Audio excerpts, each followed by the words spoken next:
Amém.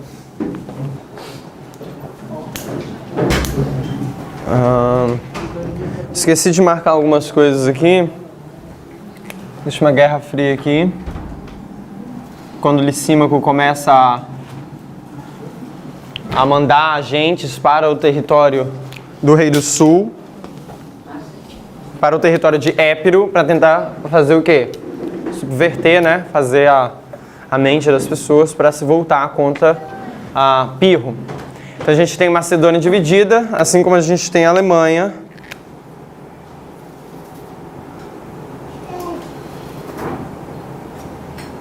A Alemanha dividida com a cortina de ferro entre o Ocidente e o Oeste, o Leste, o Oriente, né? O Leste e Oeste.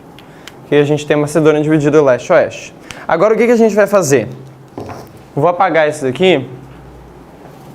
Só fique em mente que agora, depois de 2085 a.C., Pirro ele vai vir para Itália, tá? 285 a.C., lá em cima. Pirro vai vir para Itália. Vou deixar isso aqui, eu vou tentar fazer aqui em cima. Olha só o que a gente vai fazer. Lembra que a gente falou sobre o conceito de alfa e ômega? Isso daqui é a história alfa de Pirro. Isso daqui é a história alfa do Rei do Sul, que é com Stalin. Tá vendo? Ok? Agora a gente vai olhar para o ômega. O ômega da história de Pirro é aqui, onde no final ele vai morrer, ok? Esse daqui é o ômega da história do Rei do Sul, que agora não é mais com Stalin, é com Putin, tá? Então a gente vai ver essa característica aqui. Esse daqui é o alfa e o ômega da história de Pirro, esse daqui é o alfa e o ômega do Rei do Sul, tá? E a gente vai ver. A gente está comparando a história e as guerras do Rei do Sul. Depois de 285 há uma mudança de cenário. Agora não vai mais lutar mais na Macedônia. Agora não é mais aqui, Macedônia, ok? Não é nesse período que as guerras estão acontecendo. Aqui é Épiro, Tessália. Agora vai ser onde? Na Itália. Pode subir um pouquinho mais.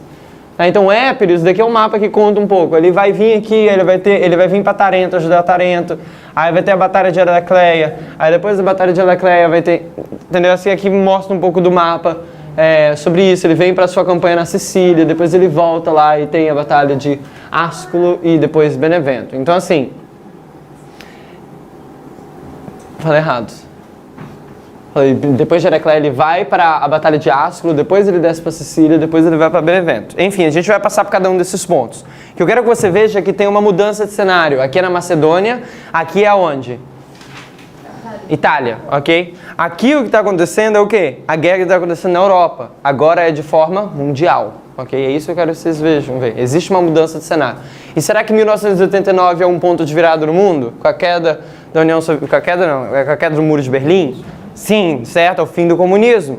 Só que o mundo ainda assim está dividido. Entre os agora, né? Em questão de esferas de influência. Ou pela Rússia ou pelos Estados Unidos.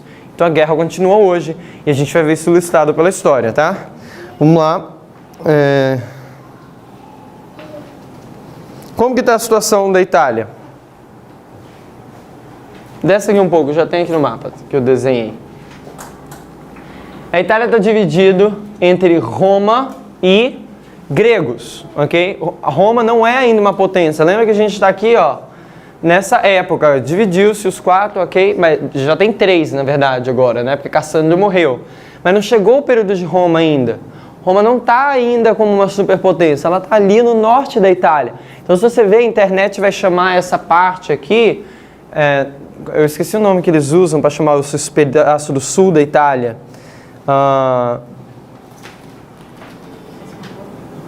Tem até um nome diferente que eles usam, que você olha assim, parece um nome grego, que é um nome grego, na verdade. Essa região do sul da Itália é uma península que eu não lembro, que eu já achei, eu tive que procurar, que eu não tinha entendido. Enfim, essa região do sul da Itália é controlada pela Grécia, ok? E a região do norte por Roma. Então a Itália, ali a península da Itália, ela está o quê? Dividida entre o norte e o sul, ok? E a gente sabe que Roma é um símbolo de quem? Do Rei do Norte. Então eu vou colocar aqui para facilitar, ok? Mais uma vez, quem é que vai representar o Rei do Norte aqui? Roma, tá? E o Rei do Sul vai ser quem? O sul da Itália, que vai ser controlado e vai ser uma luta que vai ter por quem? Por Pirro. Mas eu vou colocar aqui a cidade predominante, que é Tarento. Ok? Então eu quero que vocês lembrem que vocês têm que ter isso em mente. Eu vou falar de Tarento, de Roma, vocês vão ficar aí voando se vocês não tiverem isso em mente. Então tenta memorizar, Tarento. Olha só o que está acontecendo então. Esse sul aqui é colonizado por quem? Pela Grécia, tá? Agora o que vai acontecer? Tem duas cidades aqui, Tarento, que é grega, ok? Mas em Túrios vai acontecer uma coisa, o povo está ali incerto das questões das guerras que estão acontecendo no local. E o que eles vão fazer? Eles vão pedir fidelidade ou eles vão pedir ajuda a quem? A Roma. Olha o que está acontecendo, você tem dois impérios, você tem Grécia e Roma, e Túrios, que era da Grécia, vai pedir ajuda para quem? Da Roma. Então você tem o quê? Uma troca ali que acontece. Você tem uma nação que é do rei do sul pedindo ajuda para quem? Para o rei do norte. Estão vendo o que está acontecendo aqui? É isso que acontece em 285. Túrios, ele apela para Roma para ajuda por causa de guerras que está acontecendo nesse local. Tá? Isso é 285. Então você pode colocar aqui 285.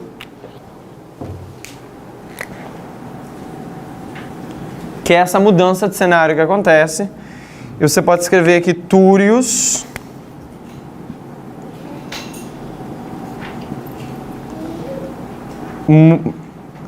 pede ajuda, apela para o rei do norte, tá? Roma, nesse caso.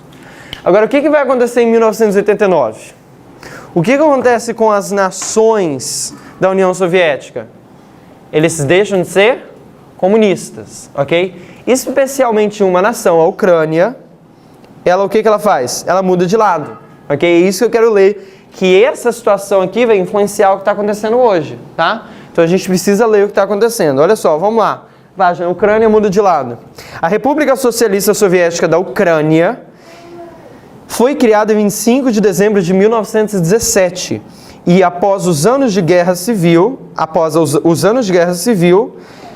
se tornou uma república da União Soviética em 1922. Ok? Então, 1922, o início da União Soviética, a Ucrânia está ali o quê? Soviético. A Ucrânia era uma das repúblicas mais ricas da União Soviética. Então a gente não está falando de ninguém, a gente está falando de uma das regiões mais o quê? Ricas. A rápida industrialização dos anos 30 e posteriormente nos anos 50 e 60 tornaram a Ucrânia um dos pilares da economia soviética. Então a Ucrânia não é um assunto assim pequeno quando se trata do que está acontecendo ali na região da União Soviética. Aí olha só, descomunização da Ucrânia. Começou em parte após a dissolução da União Soviética e a independência em 1991, quando a região ocidental do país eliminou os monumentos comunistas e renomeou ruas que tinham nomes de líderes soviéticos. Então a gente vê que a Ucrânia, o que ela faz? Até derruba monumentos. Em 2016, para você ter uma ideia, eles tiraram a maior estátua de Stalin. Então assim, gente, isso é 2016, 3 anos atrás. Eles tiraram a maior estátua de Stalin da Ucrânia. E estava constantemente, desde 2013, eu acho, eles estavam derrubando movimentos socialistas e renomeando milhares de ruas com qualquer coisa que era relacionada com o socialismo. E você acha que a Rússia fica feliz com isso? Ok? Então vamos lá. A pressão para lidar com o passado comunista na Euromaidan, a gente vai falar sobre a Euromaidan. Já ouviram falar de Euromaidan? Eu também não. O que eu fui fazer? Eu pausei o vídeo e fui digitar no YouTube para assistir uma aula de um professor de história. Fui ver na internet, fui assistir um documentário, mas é um assunto que todo mundo tinha que estar assim, ó, entendendo o que é Euromaidan. Ok? Então assim, a gente vai lidar um pouco mais sobre isso, a gente vai chegar lá, tá? Então, a pressão, se você soubesse que era Euromaidan, ia ser muito mais fácil ler isso. Eu lembro quando eu escrevi isso, aí depois, ok, não vou ligar para Euromaidan. Aí eu continuei, aí depois falou Euromaidan de novo. Eu fui atrás da Euromaidan, ok, o que é Euromaidan? Eu fui atrás, aí eu li a Euromaidan. Aí quando eu voltei para ler esse texto, fez muito mais sentido. Então assim, quando você sabe do assunto, das coisas, fica muito mais fácil você dar sequência no estudo. Entendeu? Então assim, é muito bom separar e ver essas coisas. Mas a gente vai ver isso daqui a pouco. O próximo marco a gente vai falar da Euromaidan. A pressão para lidar com o passado comunista na Euromaidan intensificou-se quando antigos opositores do presidente Viktor Yanukovych, sabe quem é ele? Isso é um ponto importante saber. Derrubaram a estátua de Lenin no centro de Kiev. Eu não sabia nem que Kiev era o quê? Capital da Ucrânia. Então assim, durante uma manifestação. Então você lê isso, você fala Kiev. Não sabia nem que era a capital da Ucrânia. Então, assim, você passa liso nisso. Então, é importante a gente ter esse conhecimento e buscar um pouco atrás. Mas então tá. Então, a Ucrânia, que é uma das potências que mais dava suporte economicamente à União Soviética, o que ela faz? Ela muda de lado. Então, você tem uma nação que é do Rei do Sul e ela é o quê? Ela vira para o outro lado. Então, é isso que eu quero que vocês coloquem aqui. Não só isso, mas 1989 é o fim de uma guerra de 10 anos. Que guerra de 10 anos é essa? Uma guerra de procuração no Afeganistão. E como é que estava essa guerra no Afeganistão? Será que era uma guerra de procuração? Assim como a guerra na Espanha, certo? E será que você tem dois partidos lá, Rússia e Estados Unidos? Sim, você tem lá. Assim como aqui você tem o quê? O Rei do Norte e o Rei do Sul. Hitler e Stalin. Então você vê que existe o paralelo. Agora a gente vai começar a fazer paralelo com todos os marcos, tá? Então existe esses 10 anos aqui. Então, ó, você vê 10 anos aqui, você vê 10 anos aqui, você vê 10 anos aqui, mas você não vê 10 anos aqui. Você vai negar esse marco? Não, entendeu? Então, assim, você consegue ver que quando você continua, as coisas, elas se encaixam.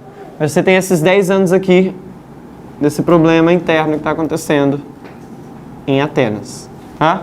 10 anos, 10 anos, 10 anos, é o fim. E aqui começa o quê? A quarta geração do Adventismo, ok? No outro estudo sobre isso.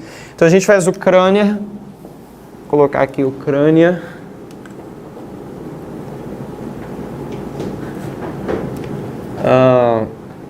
Só botar Ucrânia, como você quiser escrever. Tá, isso é a queda da União Soviética, obviamente. E mais uma vez, eu não vou botar só 1989, porque aqui é a queda no Muro de Berlim, mas o fim da União Soviética é quando o presidente Gorbachev, ele o quê? Renuncia, tá? Então assim, é uma causa e um efeito ali, mas qual é o marco que todo mundo marca? É a queda do Muro de Berlim. Foi quando? 9 de novembro, à meia-noite de 1999, ok? Então assim... 1989, obrigado. Então aqui cai o que? O Muro de Berlim. E aqui é o fim da União Soviética. Tá? Vamos lá. Próximo marco aqui. Então Túlio apela para a Alemanha. O que vai acontecer? Túlio vai apelar para a Alemanha de novo, porque eles vão ter mais problemas. Tá? Túlio vai apelar para Roma novamente. Então lembra, se a gente lembrar aquele mapa da Itália, a gente tem Tarento aqui e a gente tem Túlio. E aqui a gente tem Roma. Roma. Esses daqui eram para ser o quê? Eram para ser gregos. Mas Túlio pede ajuda para quem? Para o Rei do Norte. Então ele muda de lado, tá? Isso vai acontecer de novo em 282, ok? Então vou colocar aqui 282.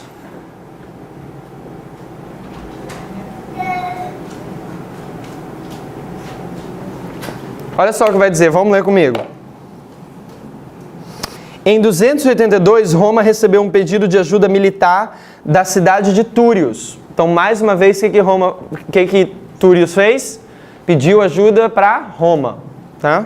E lembra que Túrios era uma cidade do Rei do Sul, da Grécia. Em latim, Túrios, em latim.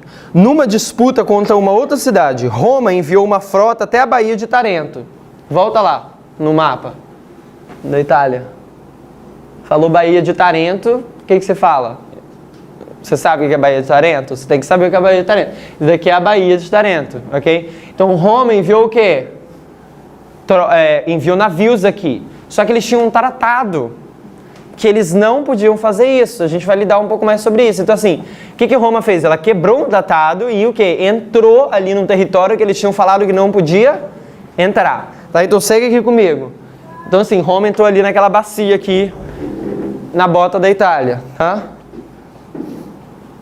Roma enviou uma frota até a Baía de Tarento, um ato que violava o antigo tratado entre Roma e a cidade de Tarento, que vetava aos romanos o acesso às águas tarantinas. Então, presta bem atenção, preciso que vocês sigam aqui comigo.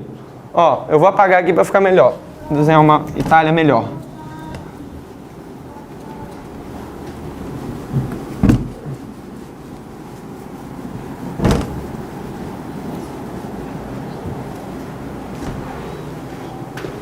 Aqui está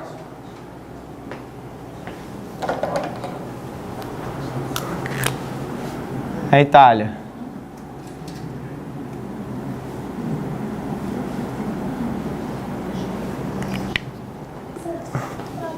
Vou colocar Roma.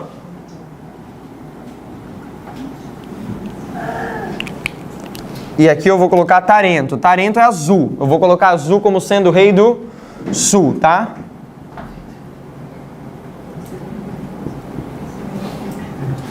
Tinha que ser vermelho, né? Vamos colocar vermelho, né? Verdade.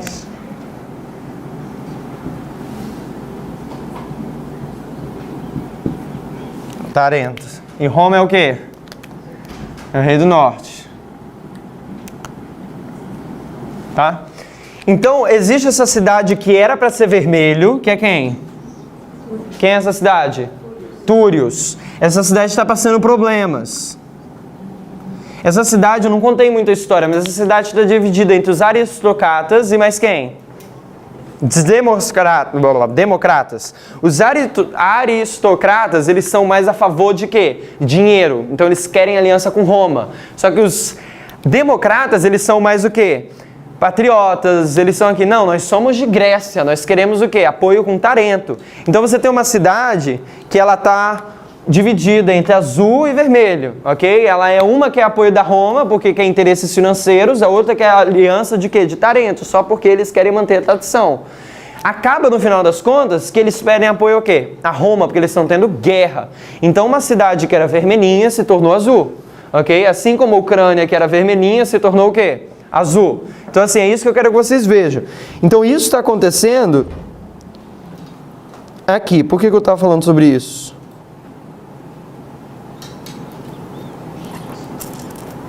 Ah, tá. Tarento e Roma fizeram uma aliança. Então você tem uma aliança do rei do sul e do rei do norte. Qual é essa aliança que eles fizeram? Roma não poderia entrar aqui nessa bacia, tá? E é interessante que sabe quando que essa aliança foi feita? Olha ali nesse último parágrafo, lê aqui comigo.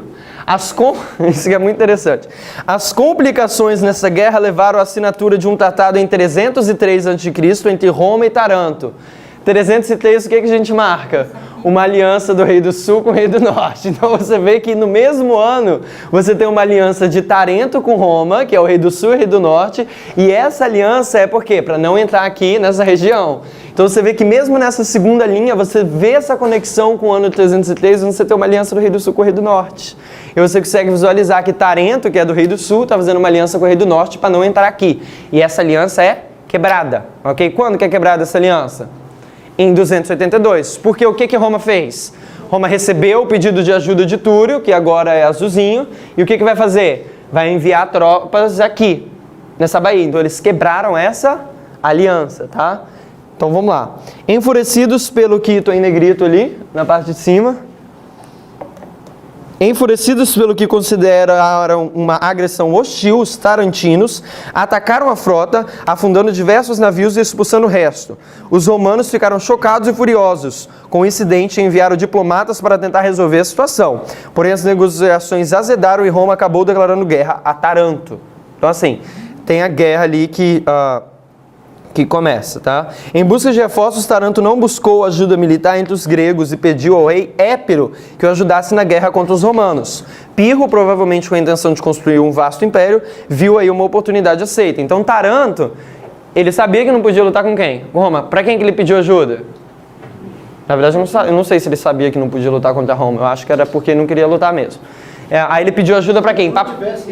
Oi? É, né? Então ele pede ajuda para quem? Pirro, que está aqui em Épiro. Aí o que Pirro faz? Ele vai para Taranto, tá? Então aqui é quando ele pede ajuda. Então agora você vê que está mais claro que você tem o rei do sul com essa parte aqui, com Tarento, e você tem o rei do norte com Roma, tá? Então isso que acontece, e é muito legal, muito interessante você ver que tem essa aliança que foi feita aqui em 303 a.C., tá? Então você tem aí... Outra coisa, isso daí eu não achei documentos, se vocês acharem, vocês podem mostrar para mim, mas a tese ela menciona que Tarento não só destruiu os navios de Roma, mas ele também vai lá e ataca Túrio, como se fosse como uma punição pelo que eles fizeram, ok? Ele entra lá e ataca. Então eu vou colocar aqui como sendo Tarento ataca Túrio. E Roma, né?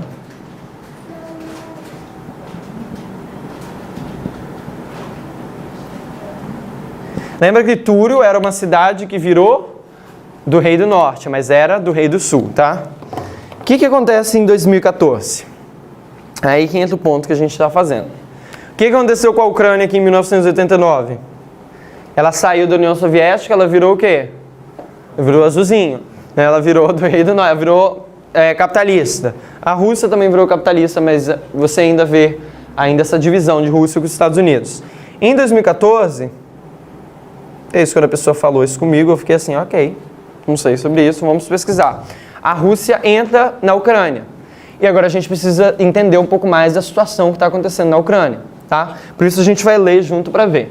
Tem 2 presidentes na Ucrânia, e os 2 é Viktor alguma coisa. Então assim, já não vai ficar fácil para a gente memorizar isso. Mas são 2 presidentes Viktors, ok? Que tem lá na Ucrânia. Um é a favor de ter alianças mais fortes com a Rússia, e o outro é mais a favor de ter alianças mais próximas com o Ocidente. Então você vê que a situação da Ucrânia não está boa. E vamos ler. Viktor Fedoruk Yanukovych é um político ucraniano, foi presidente da Ucrânia de 25 de fevereiro de 2010 até 22 de fevereiro de 2014, quando foi deposto após 93 dias de intensos protestos populares contra sua aproximação com a Rússia, por rejeitar o acordo com a União Europeia e corrupção em seu governo e as tentativas de mudar a Constituição. Então olha o que está acontecendo. Temos aqui a Ucrânia, a gente tem que ir no mapa. Deixa eu ver se tem um mapa que é melhor. Desce ali na próxima página, que a gente vai ter o mapa da Ucrânia.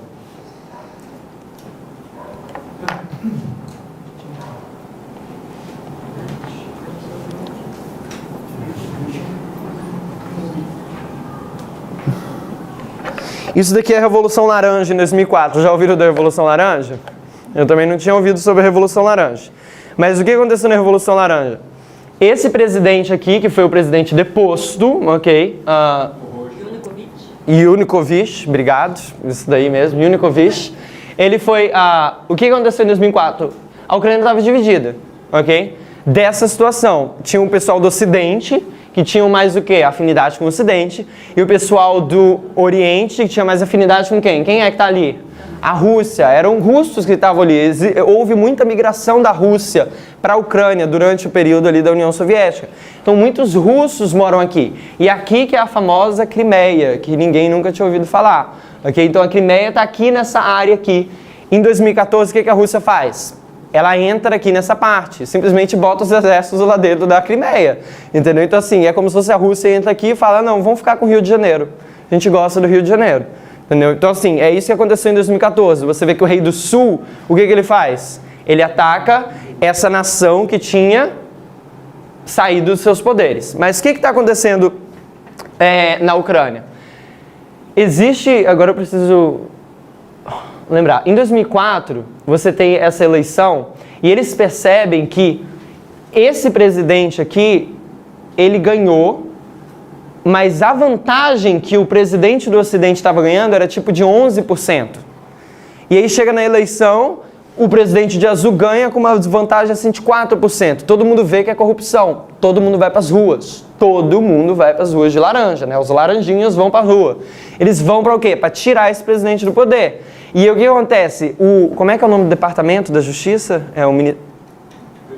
Não é o Ministério da Defesa. A gente tem o mesmo nome aqui no Brasil. A Justiça, não sei qual é exatamente o nome, não lembro exatamente, declarou que realmente teve fraude nas eleições. E eles tiveram umas novas eleições e colocou ele no poder, ok? 10 anos depois, a Ucrânia continuou com a mesma ideologia. Um apoiava um lado, um outro apoiava o outro lado, ok? Então aí quando você chega em 2010, quando ele é eleito, esse presidente aqui, que tinha sido deposto, o que acontece? Ele está ali como presidente novamente. E ele diz que ele vai fazer mais alianças com o Ocidente e tudo mais. A capital, que é aqui em Kiev, está do lado das pessoas que querem mais aliança com quem? Com o Ocidente. Só que, na verdade, ele não faz isso. Ele sofre pressão da Rússia.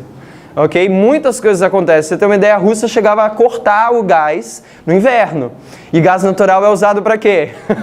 Para aquecimento. Então, assim, a Rússia realmente estava agindo como se fosse uma criança. Ah, essa não quer isso? Vamos cortar o seu gás. E assim... Exatamente. Então, assim, A situação é muito assim, é um jogo que acontece político.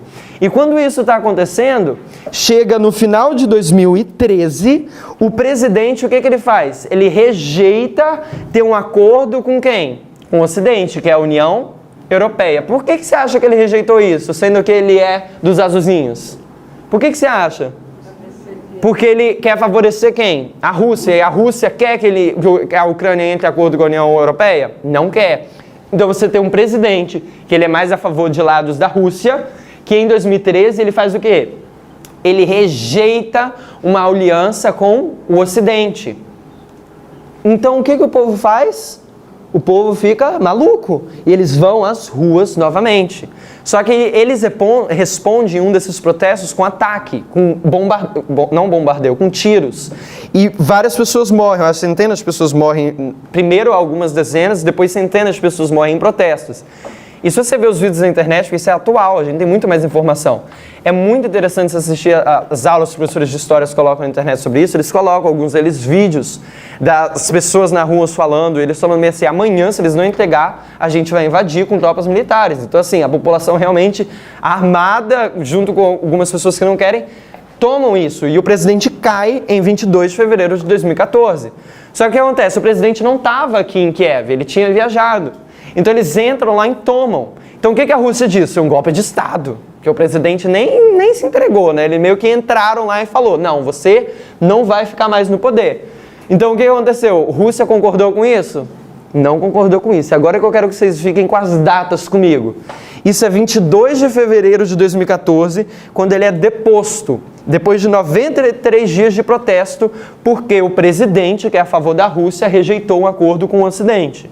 Ok? Então o povo fica maluco e eles vão lá e fazem isso. 22 de fevereiro. Olha o que vai acontecer no dia 23 de fevereiro. O presidente recém-eleito do parlamento, o opositor, que eu não vou ler o nome dele aqui, que eu não sei como pronunciar, assumiu o governo temporariamente, afirmando que o país estava pronto para conversar com a liderança da Rússia para melhorar as relações, mas que a integração europeia era prioridade. Isso é 23 de fevereiro.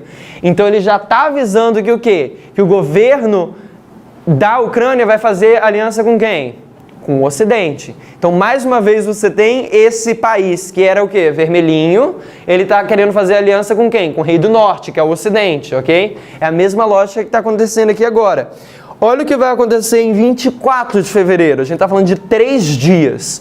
Num presidente é deposto, no outro presidente novo faz declaração que quer fazer aliança com o Ocidente, e no dia 24 de fevereiro, intervenção militar russa na Ucrânia refere-se a diversas incursões militares da Rússia em território ucraniano iniciada em 24 de fevereiro de 2014. Então o que acontece aqui é você ter um país, que é a Ucrânia, que era do Rei do Sul, que agora está tentando fazer aliança com quem?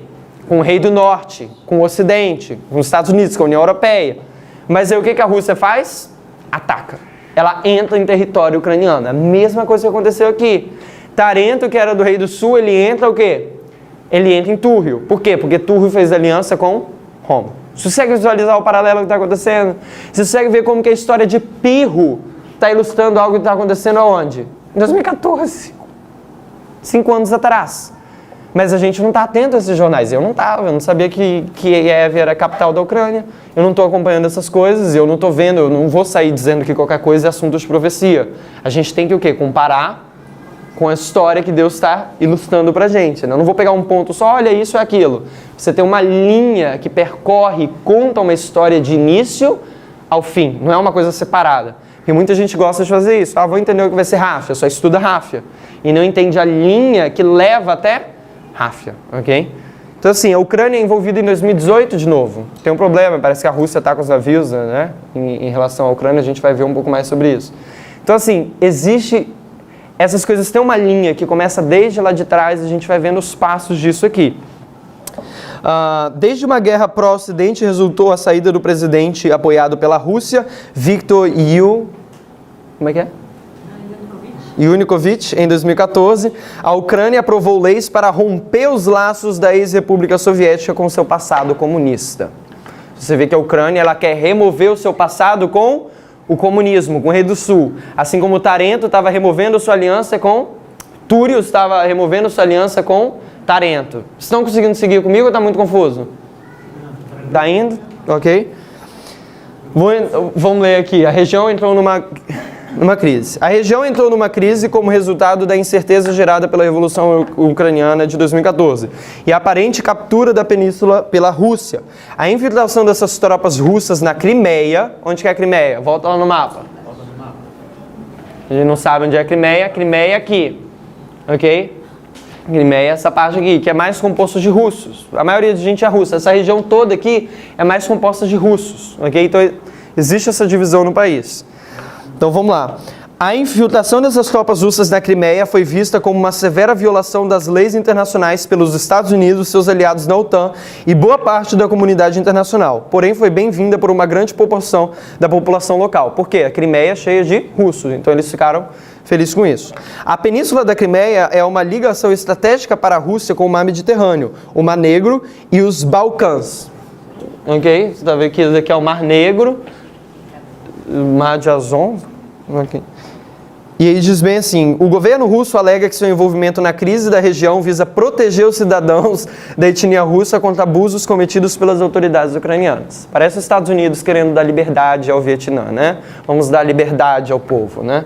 Então assim, a mesma lógica. A Rússia não reconhece o governo, olha só como é que está a situação política agora. A Rússia não reconhece o governo interino recém-instaurado na Ucrânia e considera o presidente afastado, Viktor Yanukovych, o único líder legítimo do país. Segundo o governo russo, Yanukovych teria pedido à Rússia que intervisse militarmente na Ucrânia para manter a paz e a ordem na região.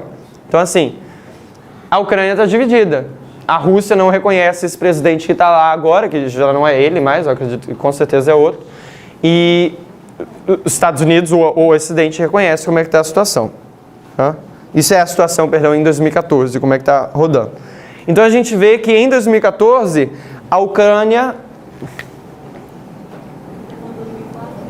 2004? Não, isso daqui é a Revolução Laranja, que começou em 2014, tá? Mas isso depois se estende 10 anos depois do que aconteceu. Isso daqui é a situação em 2004. Lembra que eu falei que o Yanukovych, ele ganhou a eleição, mas o pessoal falou e o governo disse que realmente foi fraude, e aí teve a Revolução dos Laranjas, ok? Que tirou ele do poder e teve novas eleições. Então, Rússia invade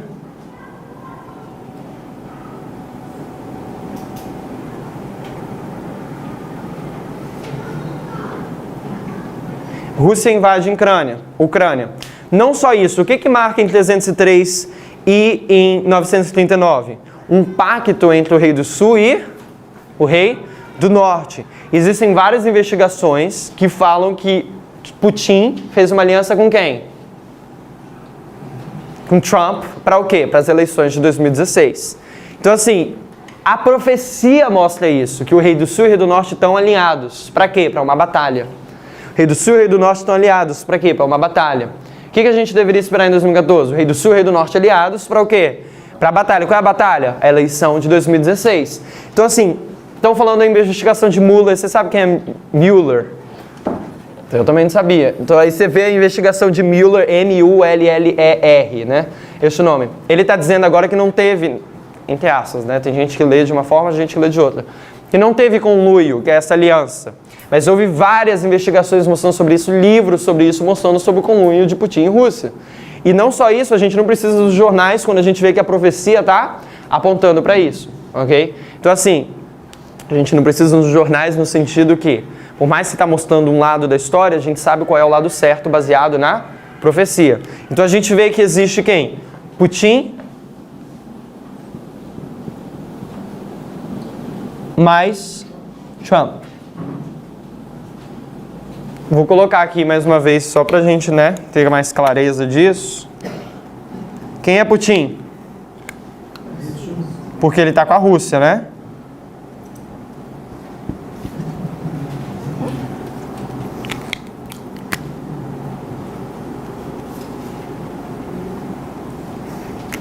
Quem seria o rei do norte? Você tem Putin e Trump, o rei do sul e o rei do norte. Isso é em 2014. Conluio é em 2014. A eleição é em 2016, né? Eles primeiro fazem uma aliança, depois eles atacam, ok? Assim na Segunda Guerra Mundial. Você tem a Stalin com Hitler, fazem uma aliança e depois eles atacam a Polônia. E lembra que o que fez começar a guerra? Foi a invasão da Polônia, ok? Por quê? Porque antes eles fizeram uma aliança. Então, o que fez ele ganhar as eleições, praticamente? É esse conluio que teve em 2014, que ajudou ele a ganhar as eleições em 2016. Próximo marco, 280. Pirro chega em Taranto. Em 280, Pirro desembarcou na Itália com 25 mil soldados, incluindo uma boa quantidade de elefantes de guerra. Um exército romano com cerca de 50 mil legionários, liderados pelo cônsul público Valério Levínio, foi enviado até o território da Lucânia, onde a primeira batalha foi travada perto da cidade de Heracleia. Então a gente vê que Pirro ele chega aqui na Ucrânia.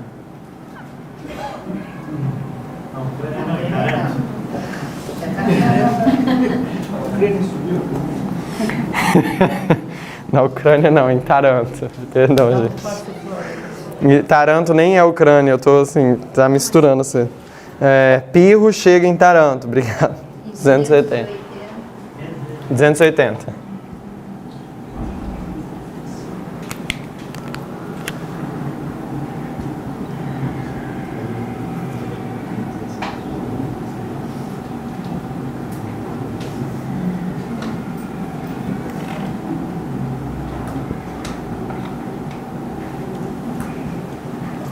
O Pirro chega em Taranto. Não só ele chega em Taranto, como ele controla Taranto, ok? Ele está ali controlando aquela região, porque ele vai ser o quê? Ele que vai lutar por Taranto. Tá? 200... Eita, peraí.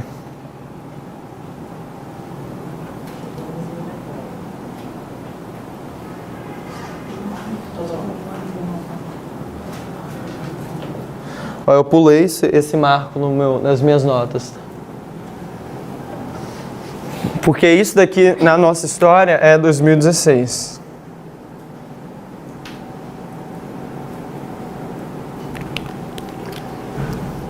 E nessa eleição de 2016, a gente vai estudar como que ela faz paralela com essas duas histórias aqui. Por quê? Em 2016, quem que você tem? Você tem...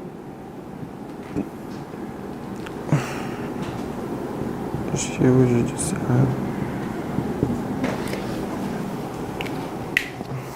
Eu já vou explicar. Você tem Hillary Clinton,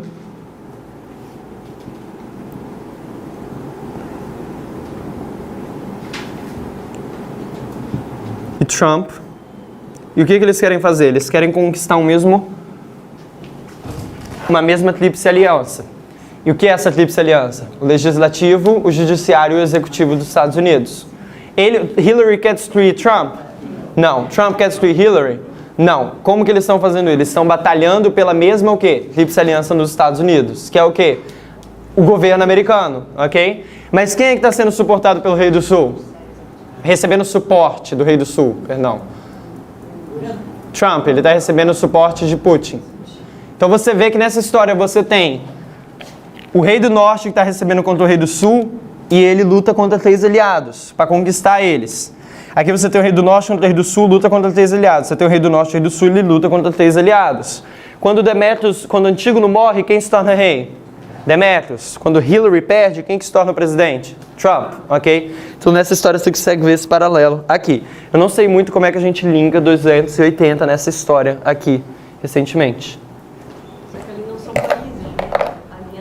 Aqui não são países, exatamente. Aqui é a aliança do quê? Dos Estados Unidos, né? Lá em cima também não era país, lá em cima eram os generais. Aqui é com os generais, E 280 aconteceu a batalha também. Exato. Aí em 280...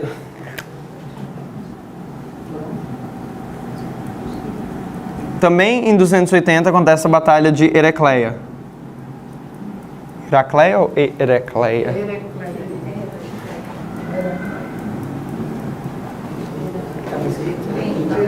Gustavo da Heracleia. Não, a Heracleia. A Heracleia.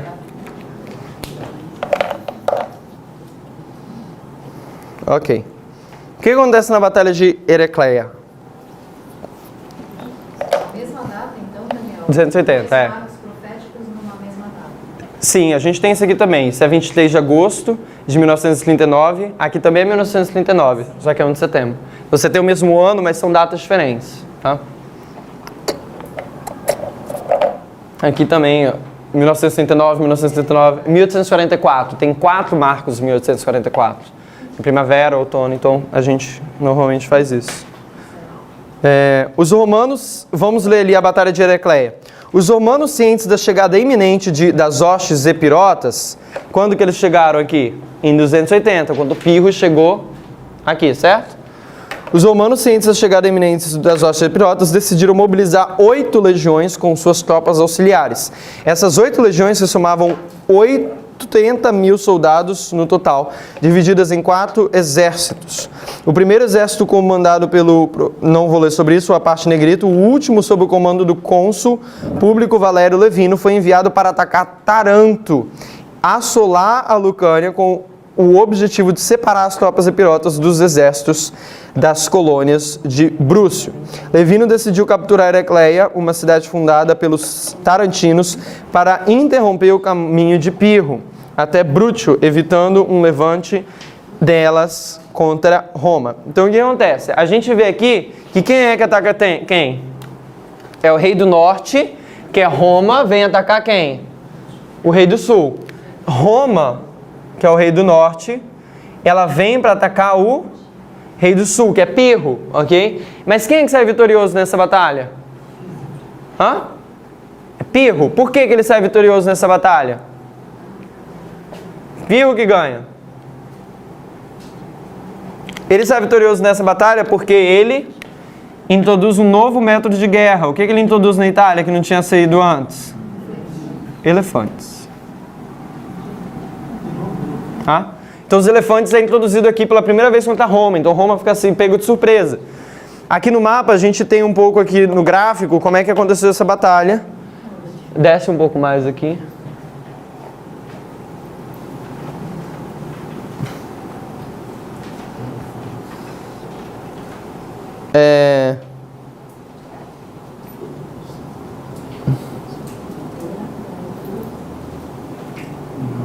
Acontece em 2 partes essa batalha. Essa é a primeira parte da batalha e aquilo lá é a segunda parte da batalha.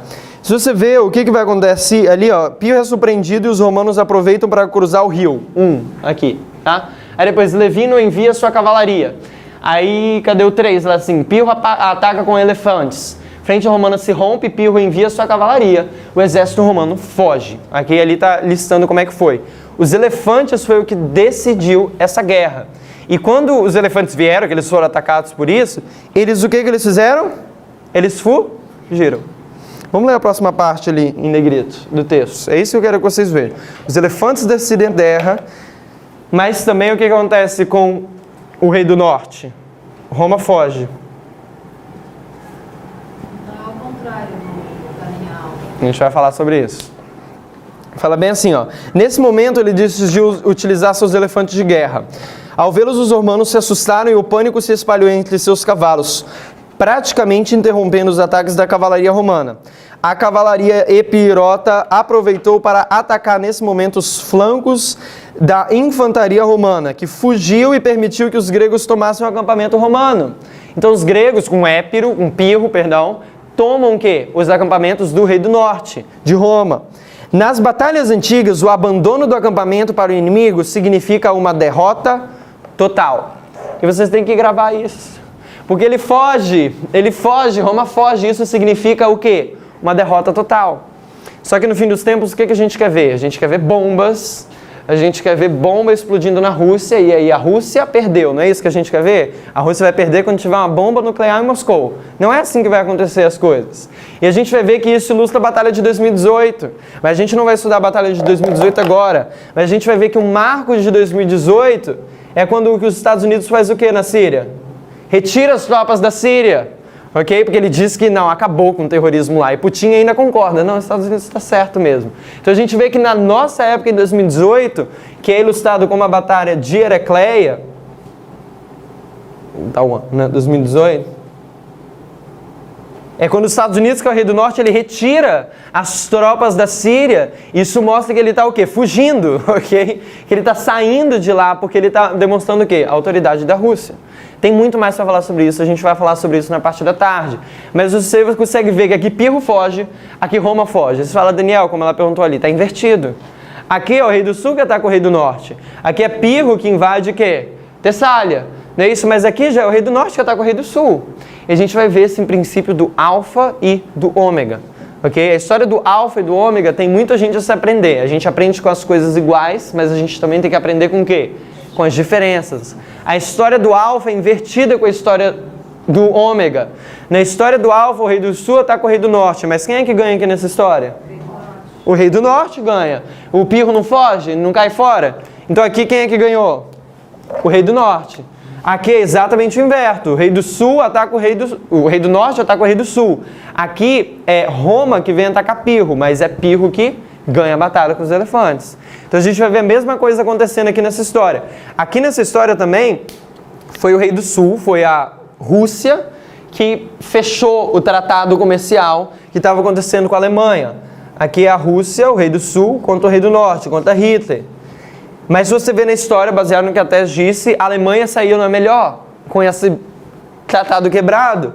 E você vê que a Alemanha, o rei do norte, é que ganha nessa história. Aqui você vai ver mais uma vez que é quem? É o rei do norte contra o rei do sul. O rei do norte contra o rei do sul. Mas quem é que foge? É os Estados Unidos, o rei do sul que ganha. É os Estados Unidos que retiram suas tropas da Síria. E quem é que está comandando lá na Síria então? Né? É uma briga ali da Rússia com os Estados Unidos. E se os Estados Unidos saem fora, quem é que está lá? A União Soviética. União Soviética, a Rússia, ok? Então assim, você vê que existe essa batalha que está acontecendo. Isso é marcado aqui. Vamos lá, a próxima batalha que acontece é Asculum,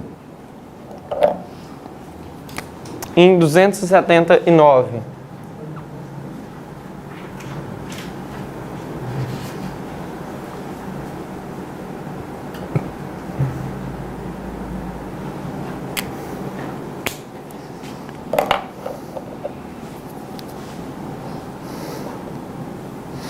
Roma aprendeu que Pirro tinha o quê? Elefantes, né? Então o que Roma faz? Começa a construir armas anti-elefantes, 300 carros anti-elefantes. E essa batalha aqui, ela é o dobro da batalha de Heracleia. Isso daqui foi de um dia, essa batalha de Asculum foram 2 dias. Então você consegue ver que essa batalha é uma porção dobrada. Ela é muito mais intensa do que a batalha que teve de Heracleia. A outra coisa que aconteceu, aqui a gente vai ler agora, diz bem assim: a batalha de Asculum foi travada em 279, para você ter as citações, 279. Entre as legiões romanas comandada pelo cônsul público Décio Mus e o exército do general grego Pirro de Épiro. Gente, mais uma vez, isso daqui está ilustrando 2019 pra gente. Se você estudar como que a tese apresentou 2016, uma coisa muito importante é você ir aonde? Entender o que significa Demétrios, entender o que significa Antígono, e você entender que o significado do nome está associado com o quê? Com a atividade que ele está realizando. Então é bom ir no nome desses generais e tentar entender um pouco mais e ver que verdades a gente pode trazer a respeito disso. Diz bem assim, negrito: ela aconteceu depois que Pirro se retirou em sua marcha até Roma. Então quem é que saiu ao encontro de quem? Quem é que inicia essa batalha? É o rei do sul, o Pirro, que vai até Roma, não é isso que a gente acabou de ler? Então é o rei do sul que vai até o rei do norte. Você está vendo que é o inverso? Aqui é o rei do norte que vem até o rei do sul. Aqui é o rei do sul que vem até o rei do norte. Aqui é Pirro que vai ao encontro de Roma. A batalha transcorreu por 2 dias, aí mostrando que foi 2 dias. Da mesma forma em que Heracleia, as legiões romanas e as falanges macedônicas lutaram até que uma carga dos elefantes apoiados pela infantaria ligeiras rompeu a linha romana. Então o que decidiu a guerra? Mais uma vez, os elefantes. São os elefantes que decidiram o final da guerra.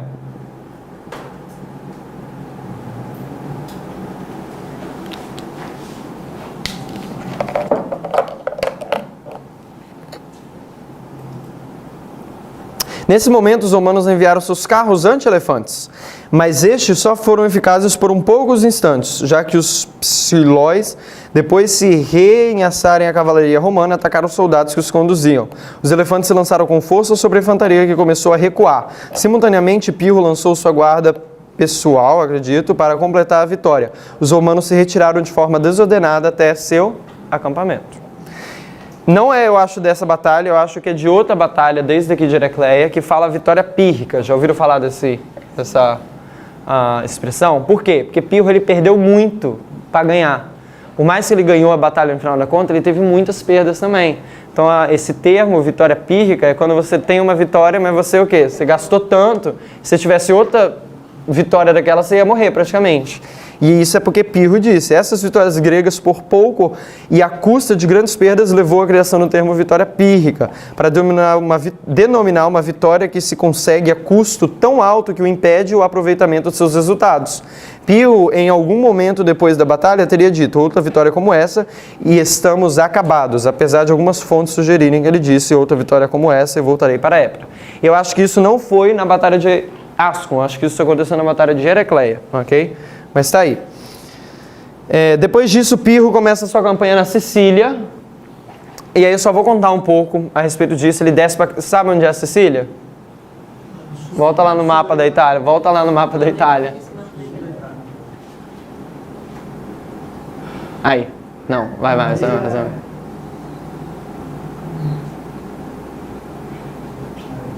Aqui, ó, Sicília. Sobe mais um pouquinho. Tem a bota e tem essa ilha aqui, né? Então, isso daqui é Sicília, ó. Você tem a batalha de Heracleia, você tem a batalha de Ascalon, e aí ele desce para aqui, para Sicília, tem esse Eryx ali, tá? O que acontece? Pirro ele começa sua campanha na Sicília. Pirro liberta a Sicília com facilidade dos tiranos de Cartago. Sabe onde é que é Cartago? Quando a gente lê esses nomes assim, a gente fica ruim. Não tem um mapa aí. Mas é o norte da África, tá ali na África, tá? Cartago é uma cidade no norte da África. Então Cartago estava ali fazendo opressão ali na região da Sicília. Pirro se torna um tirano com o passar do tempo. O que acontece? Cartago, que era da África, estava fazendo tirania ali, estava sendo um ditador na Sicília. Aí Pirro vai lá e liberta eles com facilidade. Só que aí Pirro começa a ser um ditador, ok? Ao ponto deles falarem bem assim que eles prefeririam a tirania de Cartago, da África, do que a tirania de Pirro, lá, ok? Então vou continuar lendo. Pirro se torna um tirano com o passar do tempo, a população fica descontente. A tirania de Pirro se torna pior do que a de Cartago, da África. Pirro tem problemas financeiros, Pirro profana o templo, pegando o tesouro do templo lá, e ele regressa para a Itália, o navio afunda por uma tempestade e se perde o tesouro. O povo pede Cartago para libertá-los de Pirro. Então assim, algumas coisas acontecem aqui. Depois dessa batalha de Heracleia, okay? Batalha de Ascon, perdão, tá? E agora a gente vem para o próximo marco. Você tem a profanação do templo e você tem um ditador aqui. A gente sabe que a gente marca um ditador em 2019. Pela linha das revoluções, quando que várias pessoas se tornam ditadores na linha da Revolução Russa, Alemã e Francesa. Você vê que isso acontece quando? Em 9 de novembro, sabe? E a gente faz paralelo isso com 9 de novembro de 2019, quando a gente fala que Trump ele vai ter características de quê? De um ditador ali, tá? Então você vê um ditador marcado aqui e você vê também que o templo é profanado. Benevento, a próxima batalha que acontece em 275.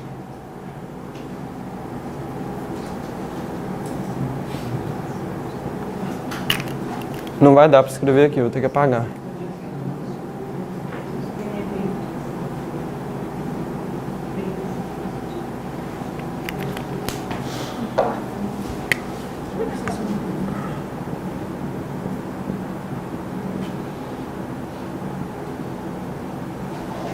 Benevento.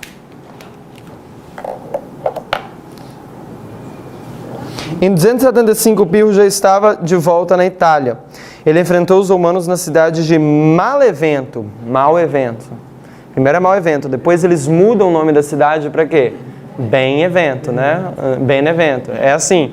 No sul da península e foi decisivamente derrotado depois que os romanos finalmente aprenderam a lidar com os seus lanceiros e elefantes. Então, assim, quem é que vem contra quem? Aqui é o rei do norte que vem contra o rei do sul.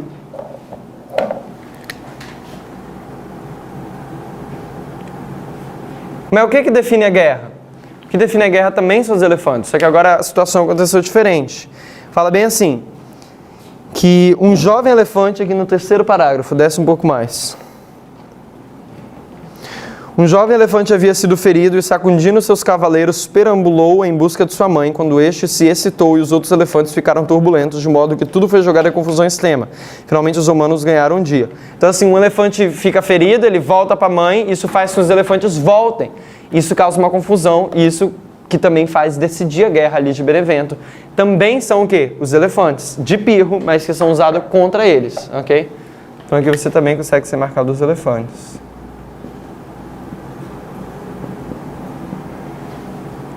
Diz bem assim, depois da batalha, os romanos rebatizaram a cidade como Benevento, bom evento, reconhecendo a vitória sobre Pirro, que recuou para Taranto, e lá ficou até o final da guerra. Logo depois ele deixou a Itália para sempre, deixando apenas uma forte guarnição na cidade. Então aqui, quem é que perde? Ele perde, né? Quem vence é o rei do norte. Aqui é o rei do sul que ganha. Ok. Aqui é o rei do norte que ganha. 289. A gente vê exatamente como isso é invertido. Rapidinho. Tá.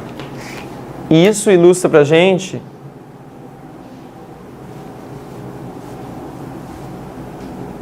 a Batalha de Pânion.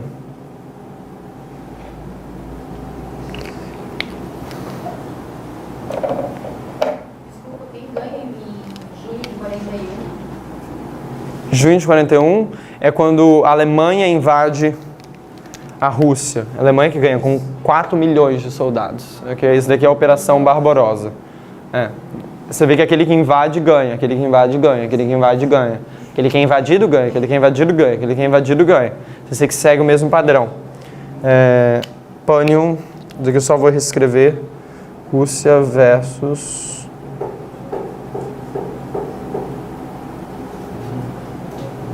Hitler.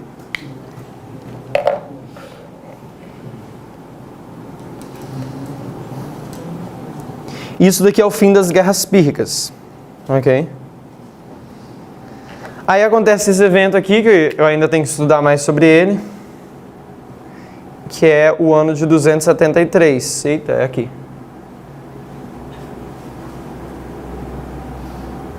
Isso daqui é a primeira vez que Ptolomeu do Egito manda embaixadores a Roma. É a primeira oferta de relação diplomática que você tem entre o Egito e Roma. Eu estou marcando isso aqui, mas eu ainda não sei qual é o ponto disso e a relevância para a gente hoje.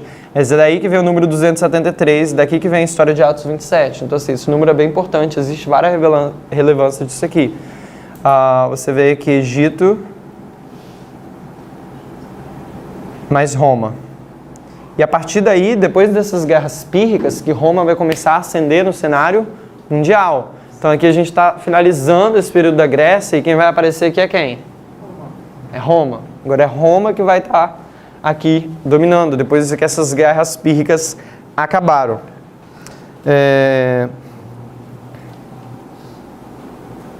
E em 272, Pirro morre.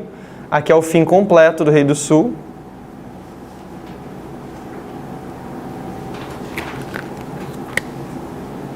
Rei do Sul morre, que é Pirro. Então aqui é a última batalha dele, aqui, batalha real, assim, que faz... a última batalha dele que tem contra Roma. Essa é a última mesmo? Deixa eu ver. É a última batalha de Pirro contra Roma, do Rei do Norte e do Rei do Sul. E aí aqui ele morre, ok? Queda de Tarentos. Oi? É a queda de Tarentos. Eu não sei se é a queda de Tarento. É a queda de Tarento? É. Tem mais uma batalha ali depois do Pânion? Não entre ele e a Roma. Não entre ele. Isso daqui é o decreto dominical, né? Pânion. Depois disso é o decreto dominical. Que é ilustrado quando o Rei do Sul acaba a Rússia. Acaba. Aqui é quando... Gente, lembra? Isso daqui é Ráfia, né? Se eu for apagar aqui. É Ráfia e Pânion. O que a gente sabe da Ráfia e Pânion na história de Daniel 11? Agora é Daniel 11. Ráfia, quem é que ganha? É o rei do sul, não é isso? Quem é que ganha em Pânio? O rei do norte. Então a gente sabe disso na batalha de Ráfia e Pânio. Então aqui a gente sabe que o rei do sul, mas segundo a nossa linha, quem é que vai atacar quem aqui? É o rei do sul, a Rússia, que vai atacar o rei do norte, porque a gente está na história ômega. Em Pânio, vai ser o rei do norte que vai atacar quem? O rei do sul. Em Ráfia, quem é que ganha? Rei do sul. Pânio, quem é que ganha? Rei do norte. Então em Pânio, o rei do sul é derrotado, ok? Em Ráfia, o rei do norte é derrotado, tá? Então, a gente sabe disso, isso daí já agora é Daniel 11, que a gente sabe que está ilustrando 2019 e o clamor da meia-noite. E depois do clamor da meia-noite, a gente tem o quê? O decreto dominical, tá?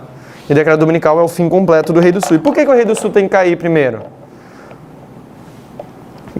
Porque para os Estados Unidos fazer todo mundo adorar a besta, como é que ele vai fazer todo mundo adorar a besta? Tem que destruir primeiro quem? O inimigo. Então você vê que essa zona de influência da Rússia tem que sair em ordem para que o quê?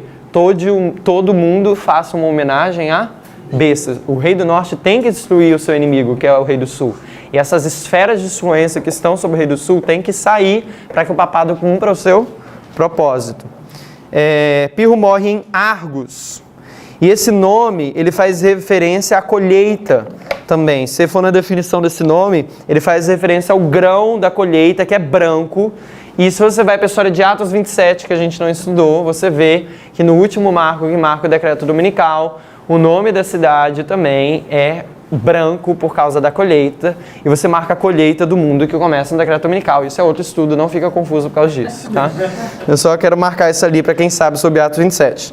Tarento se entrega a Roma depois de grande período de cerco. Então Tarento, que é vermelhinho, fica que cor? Fica azul. Então é o fim do quê? É o fim de Tarento, exato, é o fim do rei do sul, ok? Tudo aqui agora é o quê? Azul. Tudo é o rei do norte agora. Tudo é rei do norte e rei do norte aqui no final das contas, tá? E isso é no decreto dominical. Morte de Pirro. Morte de Pirro também é uma coisa que a gente tem que estudar para a gente ver o que isso simboliza para a gente. Logo a seguir surgiu a oportunidade de Pirro intervir numa disputa cívica em Argos. Entrando na cidade com seu exército às escondidas, é uma cidade pequena, Pirro acabou por ser apanhado numa confusa batalha mesmo nas ruas estreitas da cidade. Durante a confusão, uma velha que observava o telhado atirou uma telha em Pirro, que caiu atordoado, permitindo que o soldado arquivo o matasse. Então assim, você tem uma mulher na janela que... Você tem uma mulher na janela que ataca ele não morre, cai, depois alguém vem e morre. A gente tem histórias na Bíblia que tem algumas semelhanças com isso, certo? Então assim, isso é uma coisa que a gente pode... Já ouvi que era mãe do... Era a mãe do soldado, né? A mãe do soldado, sim. Então tá, a gente passou do horário 10 minutos. Eu queria falar um pouco sobre o alfa e o ômega. Mas eu falo sobre isso na próxima palestra. Espero que tenha sido claro. A gente leu aquele texto de OP 24? OP 24. Vamos ler ele só para finalizar? Não está aqui. Diz: o espírito de farisaísmo tem influenciado o povo que diz crer na verdade para esses últimos dias. Quem é que diz crer na verdade para esses últimos dias? O povo do advento. Estão satisfeitos consigo mesmo, dizendo: temos a verdade, não há mais luz para o povo de Deus. Mas não estamos seguros quando tomamos a posição de que não aceitaremos nada mais além daquilo que temos estabelecido como verdade. Devemos tomar a Bíblia e investigá-la cuidadosamente por nós mesmos. Devemos escavar as minas da palavra de Deus em busca da verdade. A luz semeia-se para o justo e a alegria para os retos de coração. Alguns têm me perguntado se eu acho que haverá mais luz para o povo de Deus. Nossas mentes têm se tornado tão estreitas que não compreendemos que o Senhor tem uma poderosa obra a realizar por nós. Crescente luz deve brilhar em nós. A vereda do justo é como a luz da aurora, que vai brilhando mais e mais até ser dia perfeito. Vamos orar? Pai Celestial, muito obrigado pela oportunidade de poder nos reunir e estudar, Pai. É incrível ver como que o Senhor tem dirigido a história e como que elas seguem os padrões bíblicos, Pai. Peço que o Senhor nos dê clareza e entendimento sobre esses temas, que o Senhor ajude a gente a tirar as nossas dúvidas, a buscar isso, a ter mais interesse pelas coisas celestiais, Pai.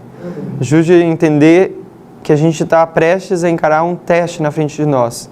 E dependendo de como a gente vai reagir a isso, a gente pode decidir a nossa salvação ou não, Pai. Nos ajude a passar nesse teste, ajude a gente a entender esses pontos e buscar mais ao Senhor. Em nome de Cristo Jesus eu peço e agradeço. Amém.